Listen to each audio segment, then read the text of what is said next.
On the morning I turned 18, I woke up convinced my parents had finally decided I was worth celebrating. There were balloons downstairs, a cake, silver streamers hanging from the ceiling. Even the good plates were out. I remember standing at the top of the stairs in my socks, smiling so hard my cheeks hurt, thinking, maybe I was wrong about them. Maybe all those years of feeling like the second child had just been in my head. Maybe my 18th birthday was going to be the day everything changed. Then my mother looked up at me from the kitchen and said, very calmly, "Those decorations aren't for you. Pack your things. You're no longer welcome in this house." I didn't move. I actually waited for someone to laugh. Nobody did. My dad was sitting at the kitchen table with a folder in front of him. My younger brother, Tyler, was standing beside the dining room doorway, and behind them, stretched across the wall in giant silver letters, were the words, "Congratulations, Tyler." My birthday was the day they decided to erase me. The strange thing is, if you'd asked me the night before whether my parents loved me, I would have said yes without hesitation. I would have defended them. I would have told you they weren't perfect, but they cared. I would have explained away every little difference between Tyler and me. That's what children do when they love their parents. They find reasons for the things that hurt. My name is Megan, and I was 18 when this happened. I grew up in a quiet suburb outside Columbus, Ohio, in a 2-story house with faded blue shutters and a backyard my dad had spent years trying to turn into a garden. It wasn't a wealthy family. We didn't take expensive vacations. My parents drove old cars. Mom clipped coupons. Dad complained about property taxes every spring. But we had enough. At least, I thought we did. I had a younger brother named Tyler who was 16. Tyler wasn't cruel. That's something I want to make clear because for a long time, I blamed him for things that weren't really his fault. He was funny. He could make my dad laugh when nobody else could. He played basketball, loved working on cars, and had this habit of tapping his fingers on the table whenever he was thinking. When we were little, we were actually close. We shared a bedroom for a few years. We used to build forts in the living room. He'd sneak into my room during thunderstorms because he was scared of them, and I'd let him sleep on the floor beside my bed. I loved him. But somewhere around middle school, something changed. Not with Tyler. With my parents. It happened so gradually that I didn't notice it at first. If I got a good grade, Mom would say, "That's great, honey." If Tyler got a B, Dad would call Grandma and tell her how hard he'd been working. When I asked for a new phone because mine barely held a charge, Mom told me we'd wait until Christmas. 3 months later, Tyler got the newest model because his friends had one. When I wanted to join a school trip, Dad said it wasn't in the budget. When Tyler wanted expensive basketball shoes, Dad took him shopping that Saturday. I noticed. Of course I noticed. But I always had an explanation ready. Tyler was younger. Tyler was more outgoing. Tyler needed more encouragement. I was responsible. I could handle it. That last one became the explanation for everything. "You're our independent one," Mom would say whenever she asked me to take care of something myself. I thought she was proud of me. I didn't realize she was slowly becoming comfortable with giving me less. By 16, I had a part-time job at a grocery store about 15 minutes from our house. I worked Thursday evenings, Fridays after school, and Saturdays. Sometimes I'd come home smelling like cardboard and cold storage rooms. My feet would ache. I'd drop my backpack by the door and go straight upstairs. Dad would sometimes call after me, "Good job, kid." Those words mattered to me, because I wanted him to be proud. I wanted both of them to be proud. I saved most of my money, not because my parents forced me to, because I wanted a future they couldn't take away from me. I kept a little spreadsheet on my laptop, tuition estimates, scholarships, housing costs, books, transportation, everything. I wanted to become a nurse. It wasn't some childhood fantasy. I'd volunteered at a hospital during my junior year and realized I liked being useful when people were scared. I liked the idea of having a career that mattered. My parents knew. They'd talked about college with me for years, and they had promised me something. A college fund. Dad started mentioning it when I was about 12. "Don't worry about tuition," he'd tell me. "We've been putting money aside." I believed him. I never asked to see the account. I never demanded statements. Why would I? He was my dad. Mom said the same thing. We'll make sure you can go to school. That sentence became one of the foundations of my entire future. I built everything around it. I worked hard because I knew college was coming. I saved because I knew there would be expenses. I applied for scholarships because I didn't want to burden them. I thought we were working toward the same goal. Then there was my 18th birthday. The night before, I was sitting at the kitchen counter eating spaghetti, when Dad asked me what kind of breakfast I wanted. Pancakes. Chocolate chips? Obviously. He smiled. Okay, chocolate chip pancakes. Mom laughed. Tyler reached across the table and stole a piece of garlic bread from my plate. Hey, you weren't eating it. I was going to. You waited too long. I shoved his shoulder. He laughed. It was normal. Completely normal. That's what makes the memory so painful. Because I went upstairs that night thinking I belonged to those people. I remember checking the time. 11:51. 9 minutes until I was officially 18. I lay in bed staring at the ceiling.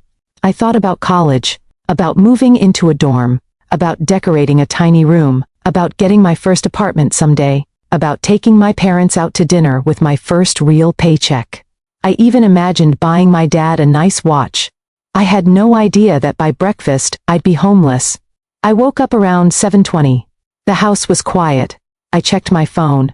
There were birthday messages from friends. My best friend Lily had sent me a picture of a cupcake with a candle stuck in the middle. You're officially an adult. Please don't do anything stupid. I laughed.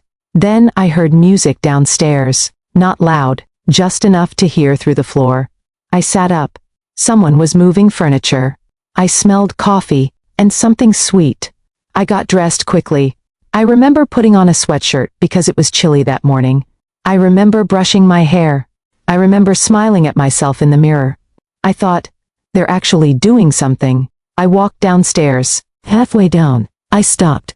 The living room was covered in balloons, silver and white. There were streamers around the staircase.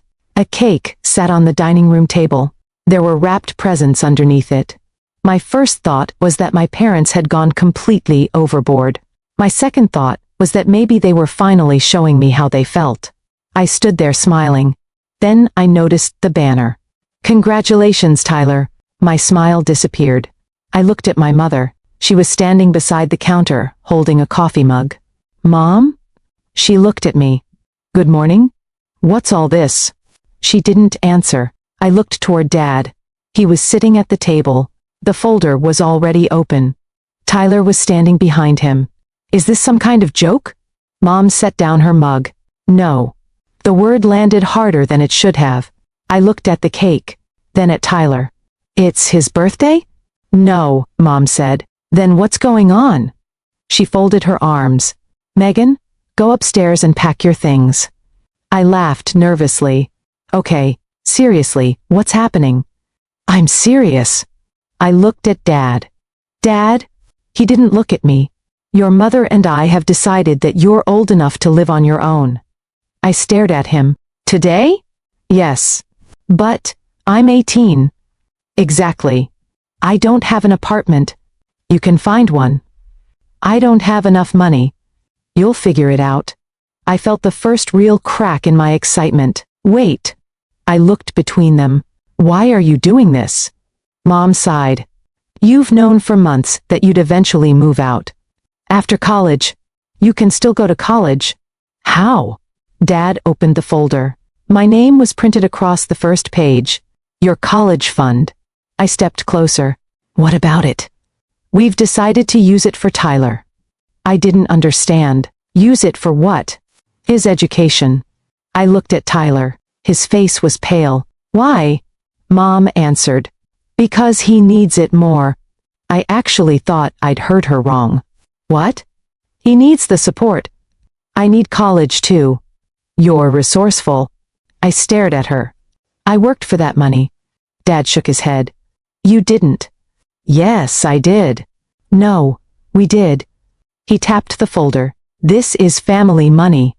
I looked at the papers. How much is in it? Dad didn't answer.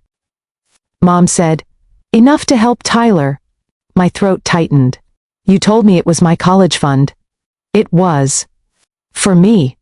For the child who needs it. I looked at Tyler. He wouldn't meet my eyes. Something inside me went cold. What did you tell him? Dad frowned. Nothing. He knew about this. He knew we were helping him. On my birthday? Mom's voice sharpened. Don't make this about the date.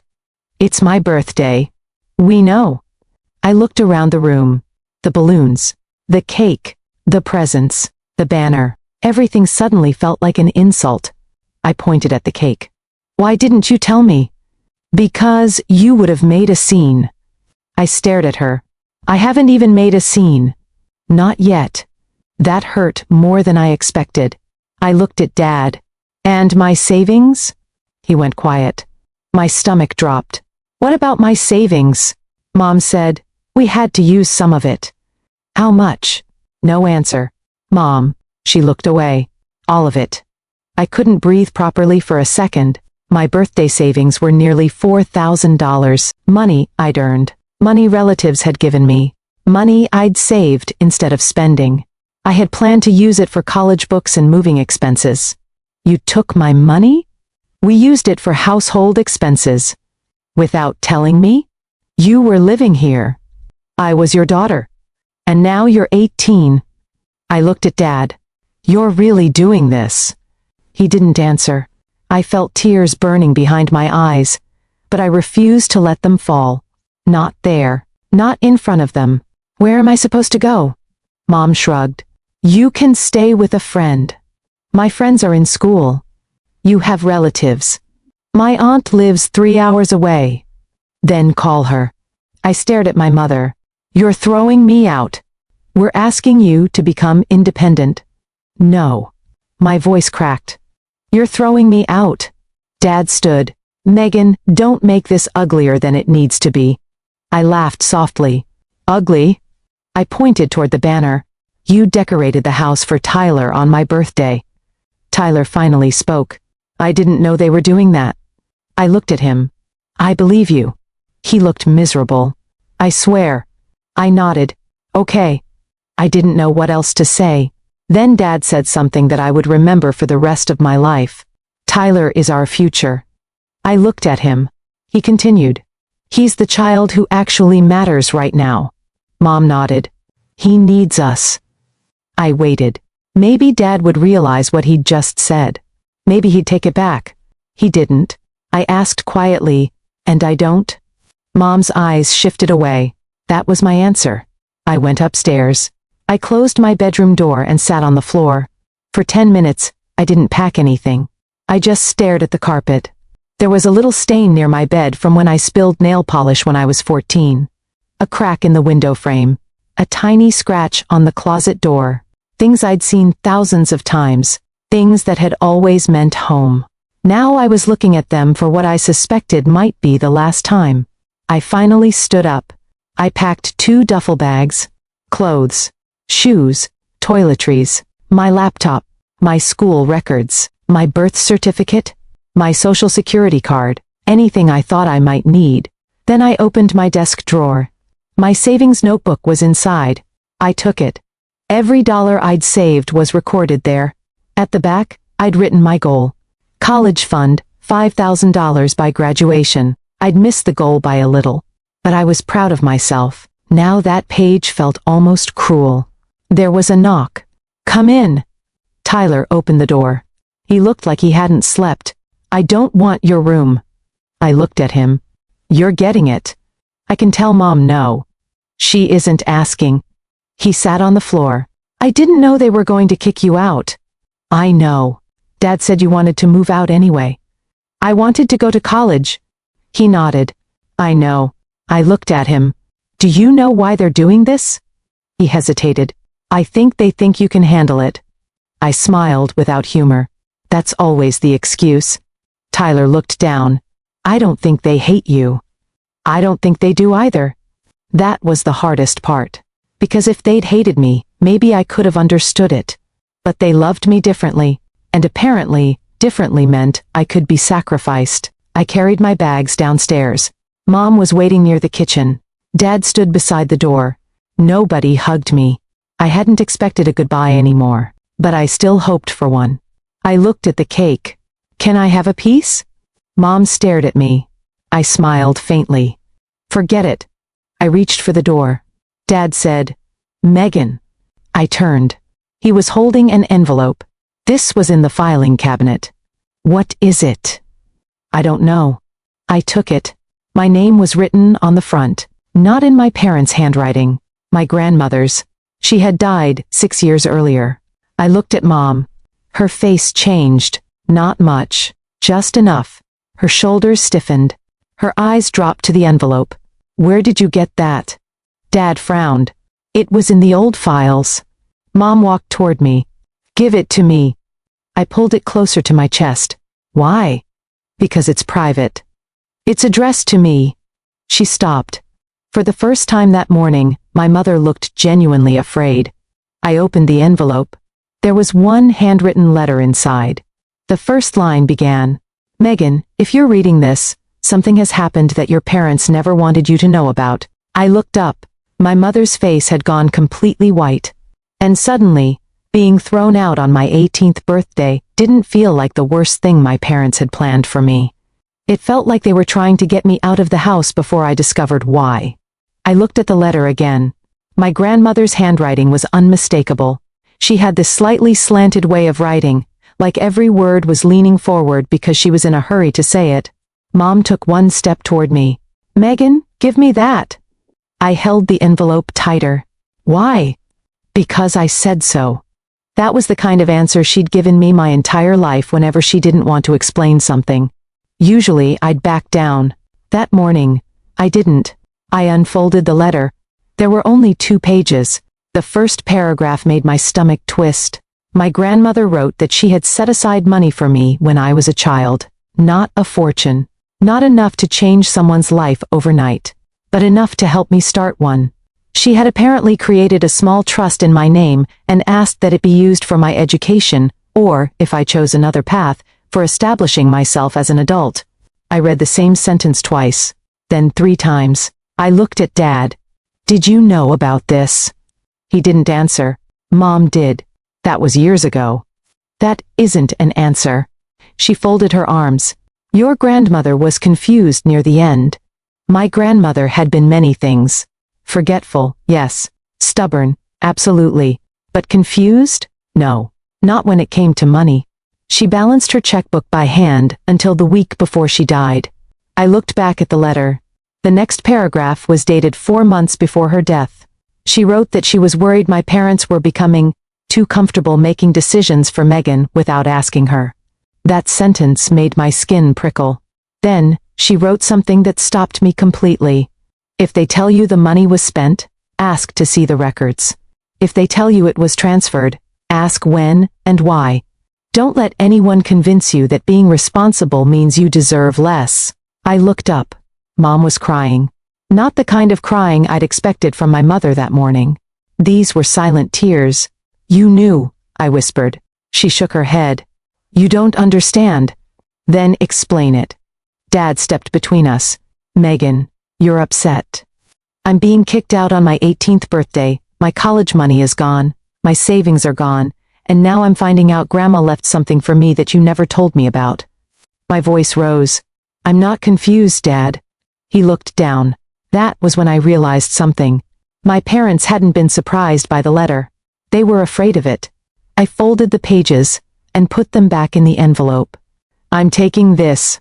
Mom wiped her cheek. "You have no idea what you're doing."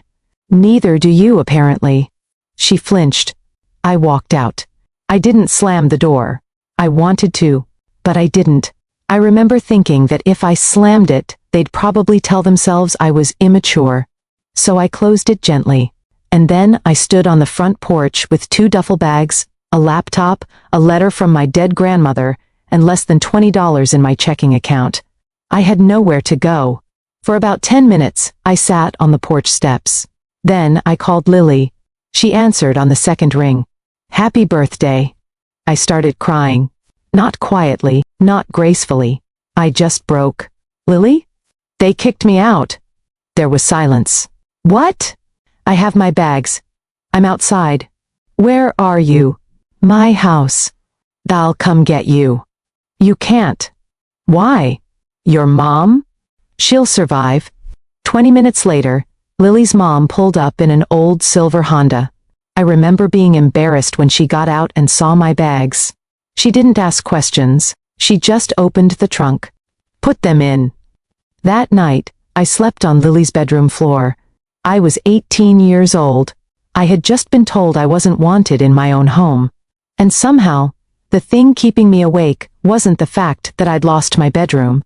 It was my grandmother's letter. The next morning, I called the number at the bottom of the trust paperwork. The woman who answered asked for my full name and date of birth. When she confirmed my identity, she said something that changed the way I looked at my parents. There is still an account associated with your grandmother's estate. How much? She paused. Approximately $11,000. I closed my eyes. Can my parents access it? No. Can they transfer it? Not without proper authorization. I looked down at the letter. Can I? You're 18 now. We can explain your options. I almost laughed. For the first time in 24 hours, someone was telling me I had options. I didn't touch the money immediately. I opened a bank account at a different bank. I applied for every scholarship I could find. I filled out financial aid forms until my eyes hurt. I found a part-time job at a coffee shop near campus, and I started making calls. One of those calls was to the attorney listed in my grandmother's trust documents. He remembered her. That surprised me. He told me my grandmother had been very specific about the trust. She was concerned about your future, he said. Why? He was quiet. Your grandmother believed your parents were treating you differently from your brother. I stared at the wall. Did she tell you that? Yes. Did she know they were taking my college fund? No. I swallowed. Would she have been surprised? Another pause. No. That answer hurt more than I expected, because my grandmother had seen something I had spent years refusing to see. My parents didn't suddenly stop loving me on my 18th birthday. They had been teaching me for years what they thought I was worth. I just hadn't understood the lesson. The next few years were hard, really hard. I worked 2 jobs during my first year of college. I rented a tiny room with a girl from one of my classes. The heater barely worked. The bathroom door didn't close properly. My first winter, I slept in sweatpants and a hoodie because the apartment was so cold. But it was mine. Nobody could tell me to pack my things. Nobody could take my bedroom because someone else needed it more. Nobody could decide that my future belonged to somebody else. I studied nursing. I graduated with honors. I got a job at a hospital. Then I discovered I was good at something I hadn't expected. I was good at organizing chaos. At the hospital, I eventually moved into a role coordinating patient care. I took certification classes, then management courses. I worked nights. I worked weekends. I saved. Slowly, my life stopped feeling like something I was trying to survive. It became something I was building, and during all of that, my family was mostly absent. Dad called once when I graduated. Congratulations. Thanks. He cleared his throat. How's work? Good. That's good. Neither of us knew what else to say. Mom sent me a birthday card the following year. It had no apology inside. Just, hope you're doing well. I put it in a drawer. Tyler was different. He called me once when he was 19. I don't know what to say. Then don't say anything. I didn't want you to leave. I know. I tried talking to Mom. I closed my eyes. What did she say? That you were old enough. I laughed softly. Of course she did. Tyler was quiet. Then he said, I gave up the room. What? I don't sleep in your old room anymore. I didn't know why that mattered to me. But it did. Why? Because it felt wrong. I never told him that I'd thought about that room almost every night for years. We didn't become close again. Not immediately, but we started talking. Slowly, carefully, like 2 people trying to rebuild something that had been broken by someone else. I never went back to my parents' house. Not once. Years passed. At 24, I was promoted. At 26, I helped launch a patient navigation program at the hospital.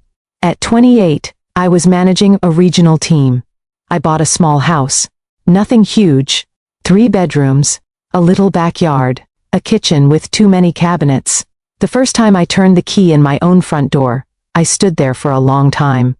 I thought about the house where I'd grown up, about the blue shutters, about my bedroom, about the balloons, about my mother saying I wasn't welcome. Then I walked inside. I didn't cry, I just smiled. I had built something they couldn't take from me. But I hadn't become successful in the way people imagine when they hear stories like this. There was no private jet, no luxury mansion, no dramatic revenge. I simply became financially stable. I built a career. I paid my bills. I saved money. I became someone I was proud of. And apparently, that was enough to make my parents notice me again. The first strange message came from Dad when I was 29. We should talk. I didn't answer. The second came a week later. Your mother would really like to see you. I ignored that too. Then Tyler called. You should probably know something. What? Mom and Dad are having money problems. I leaned against my kitchen counter. What kind? The house. My stomach tightened. What about it? They're behind on the mortgage. I said nothing.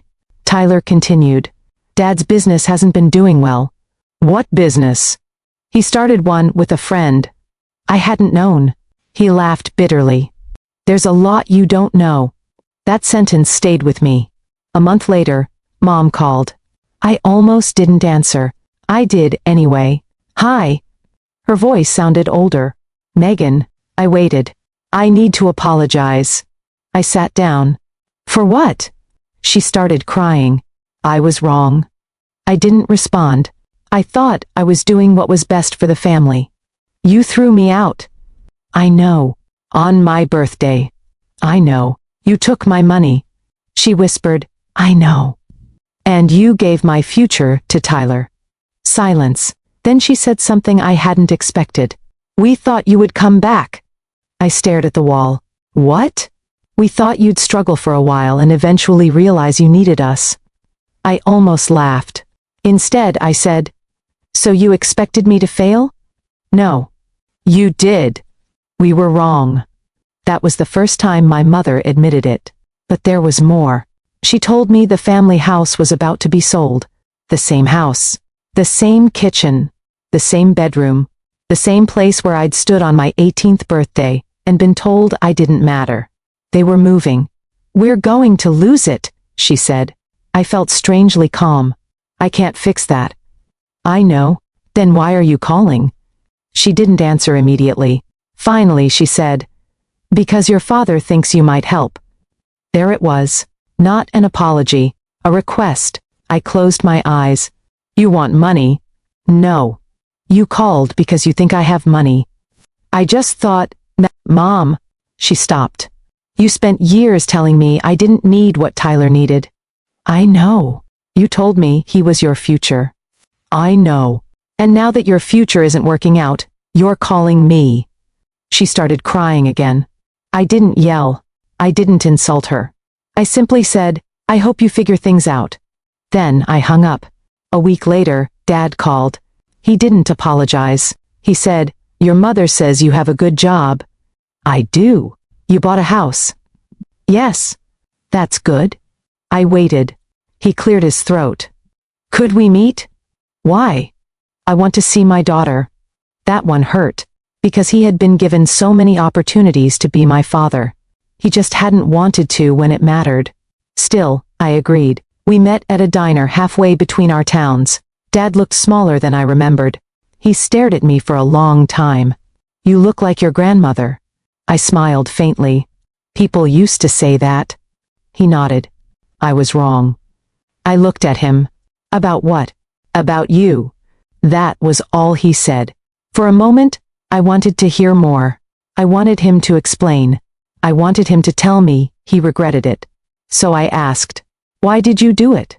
His eyes dropped to the table. Your mother was convinced Tyler needed us more. And you agreed. Yes. You knew I was going to be okay. I thought you were stronger. I swallowed. That wasn't strength, Dad. He looked at me. That was abandonment. his eyes filled with tears. I know. For years I had imagined this conversation. In every version, I said something brilliant. Something that made them finally understand everything they had done. But sitting across from him, I realized I didn't need to win. I had already built a life they couldn't undo. Dad reached into his coat pocket. He placed an envelope on the table. I should have given you this years ago. I looked at it. My name was written across the front. The same handwriting. My grandmother. I opened it. Inside was another note, shorter than the first. If they ever come back asking you to save what they chose over you, remember this: helping someone is generous. Being expected to rescue someone who deliberately let you fall is different. I read it twice. Then I folded it. Dad watched me. She knew. Yes. She knew what you were doing? He nodded. And she tried to protect me. Yes. I looked out the window. Cars moved through the parking lot. People came and went. Nobody knew that my entire childhood had just been sitting inside a single envelope. Dad said quietly, "I am sorry." I believed him. But forgiveness didn't mean giving him access to my life again. It meant I no longer needed him to understand my pain before I could move past it. I told him I wouldn't pay their mortgage. I wouldn't buy their house. I wouldn't become the person who rescued them from the consequences of their decisions. But I told him I would keep talking to him if he wanted a relationship with me. Slowly, with boundaries, he nodded. "What about your mother?" I looked down at my coffee. "I don't know yet. I wasn't ready. Maybe someday. Maybe not." Tyler and I eventually rebuilt our relationship more fully. He apologized, not for being favored, for accepting the benefits without asking what they cost me. That mattered. He told me he had eventually learned what happened with my college fund. Some of it had been spent on his education. Some had been used to cover my parents' debts. He hadn't known all of it at the time. He said he wished he'd asked. I told him he was 16. It wasn't his job to fix our parents.